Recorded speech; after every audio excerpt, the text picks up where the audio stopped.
Picnic স্পটের বাইরে গাড়ি রাখাকে কেন্দ্র করে মারধর ভাঙচুর। স্থানীয়দের মারধরের অভিযোগ উঠেছে, যেখানে পিকনিকে আসা লোকেদের বিরুদ্ধেই এই অভিযোগ।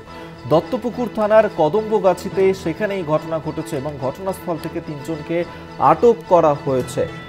স্থানীয়দের মারধরের অভিযোগ পিকনিকে আসা লোকেদের বিরুদ্ধে। তারা যেভাবে তাদেরকে মারধর করেছে এবং পিকনিক স্পটের বাইরে গাড়ি রাখাকে কেন্দ্র করেই এই উত্তেজনার সৃষ্টি হয়, এই পরিস্থিতি তৈরি হয় সেখানে, যেখানে মারধর করা হয়েছে পিকনিকে আসা লোকেরা। তারা স্থানীয় মানুষজন যারা ছিলেন তাদের ওপর চড়াও হন, তাদেরকে মারধর করেছেন, ভাঙচুর চালানো হয়েছে এমনই অভিযোগ করা হচ্ছে এবং ঘটনার জেরে ৩ জনকে আটক করেছে পুলিশ। ইতিমধ্যেই ঘটনার তদন্ত শুরু হয়েছে।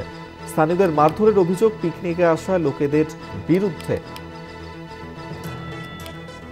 দত্তপুকুর থানার কদম্বগাছির ঘটনা, দত্তপুকুর থানার কদম্বগাছিতে সেখানেই ঘটনা ঘটেছে।